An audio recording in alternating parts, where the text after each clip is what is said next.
En tant que MSP, si vous faites bien votre travail, l'informatique de vos clients fonctionne parfaitement. Mais à un moment, votre client peut se demander pourquoi il vous paye. Prouver votre valeur et le travail que vous faites pour lui peut s'avérer compliqué quand vous travaillez la proactivité et l'automatisation. Votre client vous paye pour qu'il n'y ait pas de problème.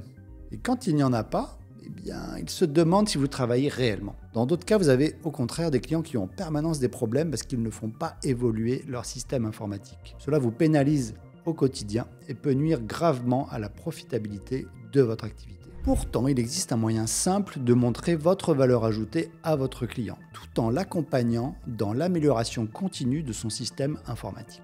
Dans cette vidéo, on va vous montrer comment mettre en place des comités de pilotage qui vont vous aider à devenir le partenaire stratégique de vos clients.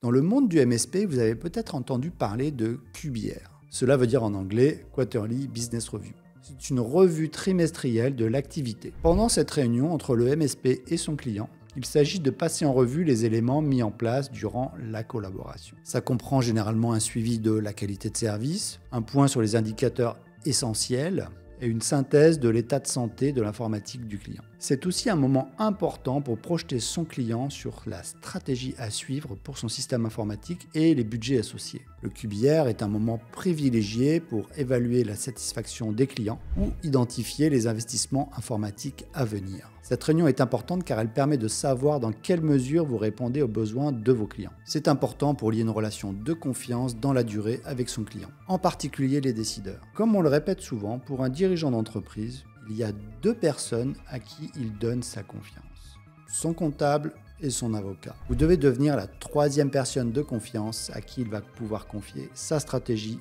et ses projets. Le QBR va permettre à votre client de mieux comprendre ce que vous faites pour lui et de prouver la qualité de service que vous lui fournissez. Vous pouvez montrer que vous remplissez la promesse d'une informatique fiable et performante que vous lui avez faite. C'est également un excellent moyen pour projeter son client dans une amélioration continue de son informatique et des investissements associés. Cela permet de s'assurer qu'il n'y a pas d'équipement obsolète qui viendrait impacter la fiabilité et la performance de son système informatique. Mais avant tout, c'est le meilleur moyen d'aligner l'informatique avec les objectifs et le métier de votre client pour qu'il puisse réellement en faire un avantage compétitif, tout en éliminant les risques pour son entreprise. Pour mettre en place des QBR auprès de ses clients, il faut d'abord introduire le principe afin que vos clients soient partie prenante et qu'ils en comprennent l'intérêt. Vous pouvez passer ensuite à la planification et à l'organisation de tout ça. Cela doit suivre un processus bien défini afin que vous puissiez faire ces points avec une cadence régulière et non pas en fonction de vos humeurs du jour. Ça doit être un point essentiel et programmé dans la durée. C'est typiquement réalisé une fois par trimestre pour chaque client.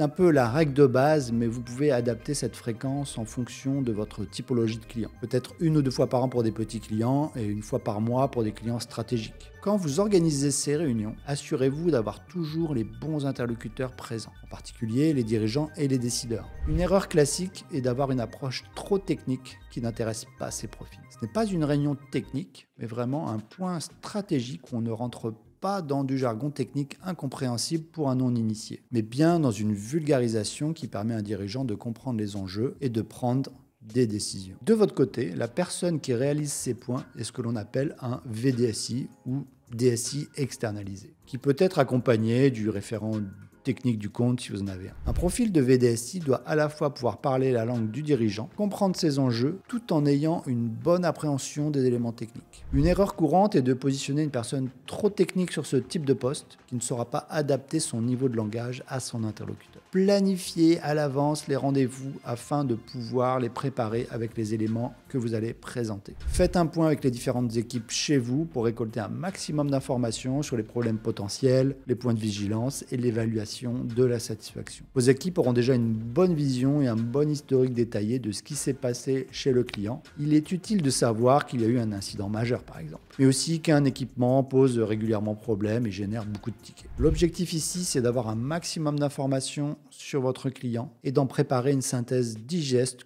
que vous pourrez partager lors du rendez-vous. Sollicitez également votre client à l'avance pour savoir s'il souhaite aborder certains sujets en particulier. Cela va permettre de construire tout ce qu'il faudra mettre à l'ordre du jour. La structure du rendez-vous doit être standardisée afin que vous puissiez la répéter facilement entre chaque client et à chaque trimestre. Cela doit être un process réplicable. Si vous avez 50 clients que vous les voyez 4 fois par an, cela représente 200 rendez-vous.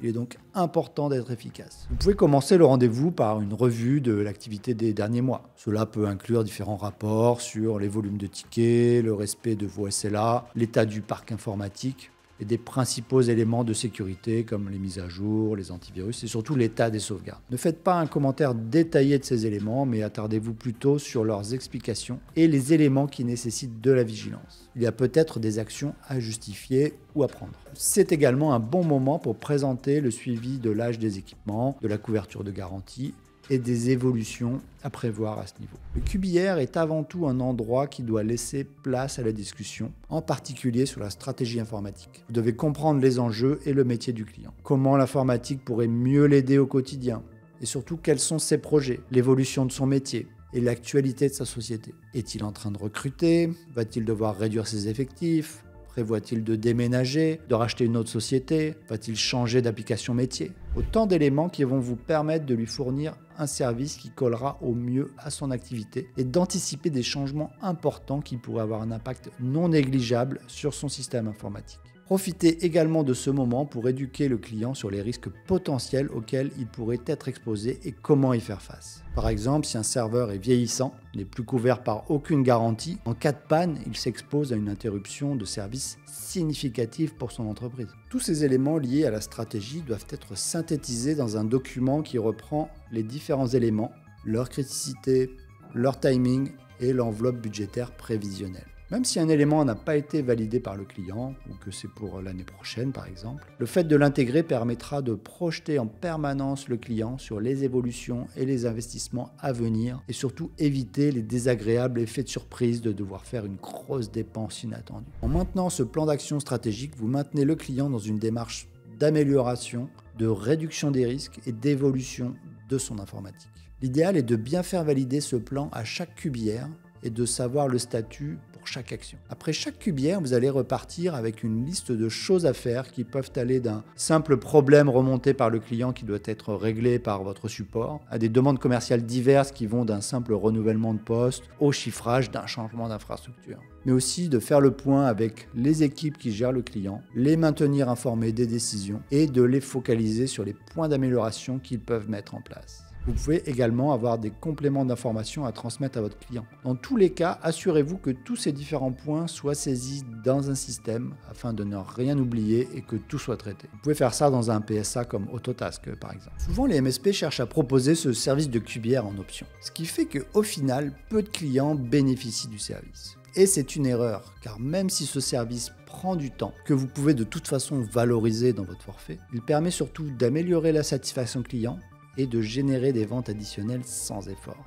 En plus, avec un système informatique qui évolue régulièrement, vous allez diminuer le nombre d'incidents chez ce client, ce qui améliorera également votre profitabilité. Les meilleurs MSP systématisent cette approche sur l'ensemble de leurs clients. C'est un élément clé de réussite qui a fait ses preuves. C'est tout l'objectif des QBR. Valoriser votre travail, augmenter la valeur perçue aux yeux de votre client et anticiper les risques et les problèmes potentiels. Vous devez dédier une personne qui parle le langage du client et non un jargon technique qui va le perdre. C'est comme ça que vous allez devenir un partenaire de confiance et construire des relations sur le long terme. On a rédigé la checklist des éléments à couvrir dans un QBR. Pour la télécharger, il vous suffit de rejoindre notre communauté de MSP français. Je vous ai mis le lien dans la description sous la vidéo. Vous pourrez aussi trouver d'autres ressources qui pourront vous aider, mais surtout échanger avec des confrères sur vos problématiques.